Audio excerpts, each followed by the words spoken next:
Hello बच्चों। अब हम उसी चीज़ को कंटिन्यू करते हैं। हमारे जो हम क्षेत्रीय प्रादेशिक राज्य का उदय ले रहे थे 1000 ईसा पूर्व से 500 ईसा पूर्व, इसमें हम ले रहे हैं 16 महाजनपदों का उदय।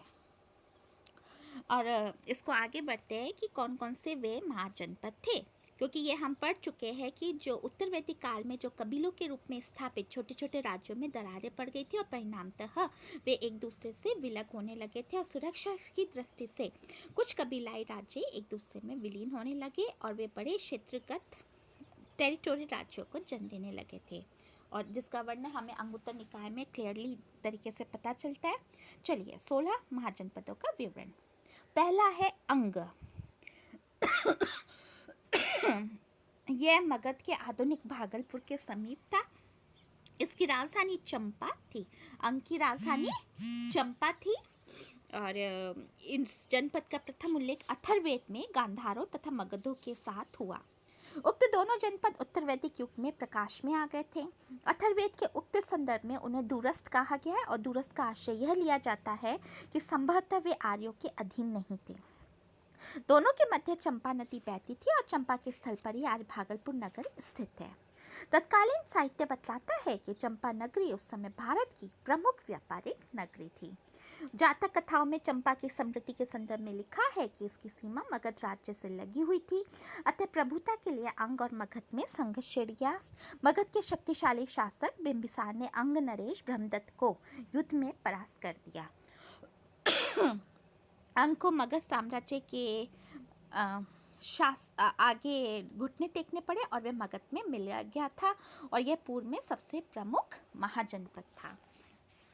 दूसरा आता है मगध। मगध जो कि दक्षिण बिहार या गंगा के दक्षिण का भाग मगध कहलाता था और इसकी राजधानी गिरिव्रज जो कि राजगृह थी। और मगधों का उल्लेख अंग जनपद के साथ तो नहीं तो कर ही आए, इसका वैदिक साहित्य में भी विस्तार से उल्लेख हुआ है। यजुर्वेद, वाजस्नेयी संहिता और तैत्तिरीय संहिता में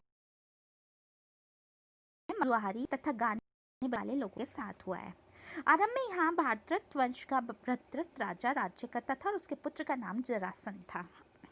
उसने राज्य के वैभव को बनाए रखा और इस वंश का पतन कब और कैसे हुआ यह विवादास्पद है। इतना निश्चित है कि यह बुद्धकाल के 4 राजतंत्रों में से एक था और राजगृह महात्मा बुद्ध की गतिविधियों का प्रमुख केंद्र रहा। प्रारंभ में यह एक छोटा राज्य था। तीसरा हम आते काशी। काशी यह वर्तमान उत्तर प्रदेश के दक्षिण पूर्व में था। इसकी राजधानी वाराणसी बनारस थी। वाराणसी नगर वरुणा तथा अस्सी नदियों के संगम पर बसा हुआ था।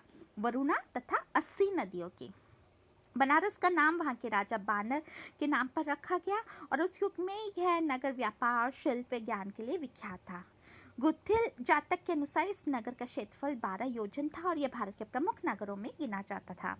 बौद्ध तथा जैन ग्रंथों में वाराणसी के वैभव का वर्णन मिलता है और इसका राजा भद्रथ एक प्रतापी शासक था तथा उसके शासनकाल में यह अग्रराज प्रमुख राज्य बन गया। परंतु कालांतर में इसका भी संघर्ष कौशल से हो गया और इससे तो पहले तो इसने कौशल को दबाए रखा, परंतु अंत में स्वयं उससे परास्त होकर उसमें विलीन हो गया। चौथा है कौशल। इस जनपद की स्थापना महात्मा बुद्ध से पूर्व ही हो गई थी और कौशल और काशी जनपदों का उल्लेख बौद्ध तथा अन्य ग्रंथों में एक साथ हुआ है। इसका कारण यह था कि दोनों जनपद कभी आपस में संघर्ष करते थे और कभी घनिष्ठ मित्र बन जाते थे, कौशल और काशी। आधुनिक अवध राज्य के क्षेत्रफल में कौशल जनपद का अस्तित्व था और इसकी एक राजधानी श्रावस्ती थी।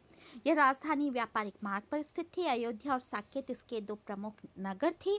प्राचीन काल में यहाँ पर सूर्य वंश के प्रतापी शासकों का राज्य था। उत्तर प्रदेश के गोंडा जिले में आज भी इसके भग्नावशेष देखे जा सकते हैं। सरयू नदी के दक्षिण भाग में इसकी दूसरी राजधानी कुशावती थी।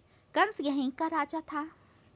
उसकी काशी जनपद से नहीं बनती थी, अतः दोनों जनपदों में संघर्ष का परिणाम कंस के पक्ष में गया। कंस ने काशी पर अधिकार कर लिया। प्रसन्नजीत के पिता महाकौशल के समय काशी कौशल जनपद के अधीन हो गया। मध्यम निकाय ने महात्मा बुद्ध के कौशल का ही बताया है। महात्मा बुद्ध के समय इसका राजा प्रसन्नजीत था। वह भी एक वीर, दानी, यशस्वी एवं शक्तिशाली राजा शासक था और राजा प्रसन्नजीत तथा बुद्ध के संबंधों का साक्षी भरूत का एक विशाल पट है। समय कौशल राज्य 4 शक्तिशाली जनपदों में से एक था। Vajji, fifth one is Vajji. यह 8 राज्यों का एक संघ गणराज्य था। यह गंगा नदी के उत्तर में नेपाल की पहाड़ियों तक विस्तृत था। इन 8 राज्यों में लिच्छवी, विधेय तथा ज्ञात्रिक विशेष महत्वपूर्ण है। ये समस्त राज्य आधुनिक बिहार राज्य में थे। इस गणराज्य की राजधानी वैशाली थी। महावीर स्वामी यहीं के थे और यह अपने समय का एक महत्वपूर्ण नगर था। इस वैशाली के प्राचीन स्थान पर ही आज बसाड़ बसा हुआ है। महात्मा बुद्ध के समय यह महाजनपद एक शक्तिशाली था। महावस्तु से ज्ञात होता है कि गौतम बुद्ध लिच्छवियों के निमंत्रण पर वैशाली गए थे। नगर वधु आम्रपाली को बौद्ध धर्म में दीक्षित किया था और कालांतर में मगध के राजा अजातशत्रु ने इसे परास्त कर अपने अधिकार में कर लिया और वह मगध साम्राज्य का अंग बन गया। यह व्यापार का महान केंद्र था। देन आते हैं 6th वन, मल। इस जनपद का अस्तित्व वर्तमान देवरिया के निकट था और इसका उल्लेख महाभारत में भी मिलता है। यह वज्जी संघ के अलावा दूसरा गणतांत्रिक राज्य था।